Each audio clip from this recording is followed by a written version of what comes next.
Is there a very big difference between spoken English and written English? Some people are able to speak English well, but when it comes to writing, it's quite difficult. Some people are able to write well, but when it comes to speaking, they stutter and stammer. I've done a similar video, but today it's more on the technical side. Stay with me for the next couple of minutes and find out more through this video. Hello, welcome to another video on my channel. Thank you for joining me. This is Rini Rose Matthew. It'll be good if you could go through the channel description. I'm an author and a language trainer. I'm so happy about most of the subscribers joining me on my platform. I wouldn't call it a platform, but a learning space where we learn from each other, and there is counseling also happening there. Anyway, I hope I'll be able to give some of the inputs that I give to my learners through this video as well. This is a channel that focuses on both language learning, mental health, and a lot of things, book reviews. So it's not just about grammar and certain aspects of language, okay? Please don't take it that way. Now, coming to today's topic, many people tell me that I'm able to speak well, but when it comes to writing, it's quite difficult. Some people say that I'm able to write well, but I cannot speak. I'm engulfed with fear when I try to speak. Now, it varies from person to person. Of course, speaking, writing, reading, listening, everything is important. And people who do all these four activities simultaneously prosper and become fluent in a language. It's not enough that you just listen and read. So, there are a lot of learners who tell me that I can write very well, but I cannot speak. I don't make any mistake when I write. See, actually, I'll tell you the technical side. By the way, before I begin today's topic, I've already done another video. It's there on the screen. Now, this is more of the psychological aspects and some of the problems that people face while speaking, in spite of being good with vocabulary, in spite of being good with everything, they're not able to speak. So that's a different video. You need to identify your problem and then make use of the videos available on the channel. Now, coming to today's topic, some people are able to write, but they cannot speak. So you may think that you don't make any mistake while speaking. Actually, the same brain functions while speaking, writing, and the other two activities, you're able to gather a lot of things while reading and listening.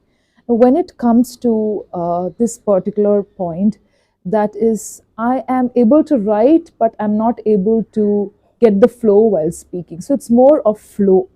You may have the flow while writing because you have a lot of time to refer resources, ask someone, or even take the help of apps, online apps, or some kind of technology. You have time to proofread, edit, think, erase, all these things happen. So there is this space to go to and fro, and we all are trained in writing pages of essay when it comes to the Indian education system.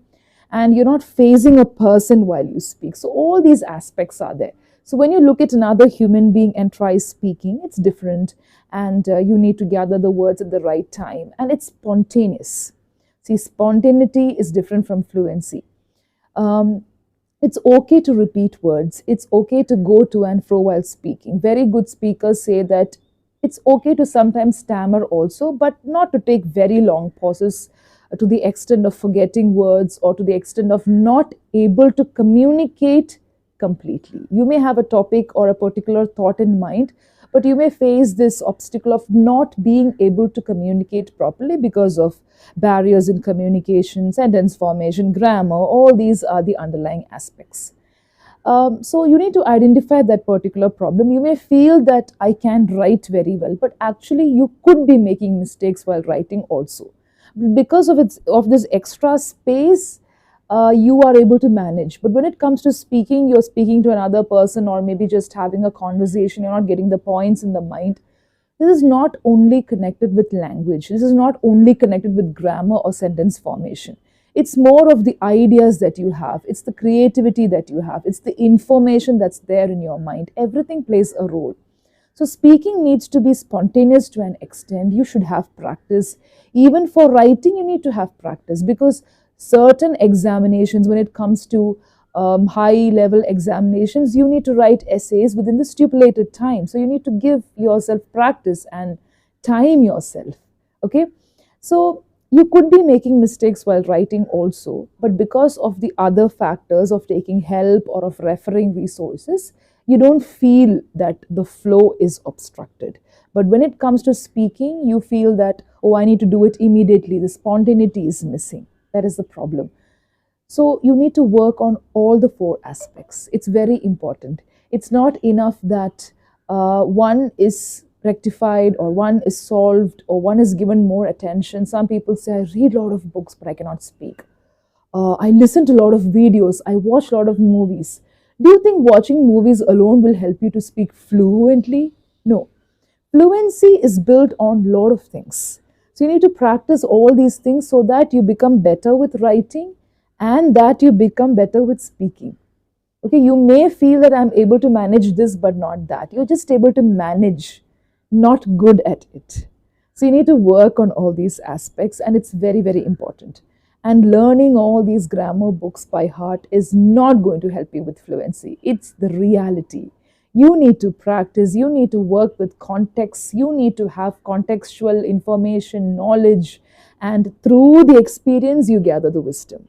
That is how you approach language. Language is definitely part of skill, and language becomes a complete skill or a complete tool when you work or combine that with the communicational skills that you have. Okay, so language, you gain a lot of knowledge while reading and you know some words. That's not enough. People who are good with language may not be good with communication. They're not the same. I've told this, I have stressed on this through different videos. This is the problem that you're facing. The same thing applies to people. It could be applied to people who are very good with speaking, or they can speak, they can manage speaking like typing messages, but when it comes to writing, they're not able to do it. That's because you lack the practice, you lack some of the sentences that could be used while writing, or you don't have the ideas, you don't know what to exactly say or communicate. It's more of one line sentences, or you don't get the flow because of lack of knowledge. It's not just lack of vocabulary, but gathering the words, gathering the sentences, and all these things on the base, gathering ideas. So when you have the idea, when you have the thought, you have the idea also. Then you convert that into sentences, and the sentences will have words. So it's a kind of continuity, it's like a chain. You don't realize that because everything happens very fast in your brain.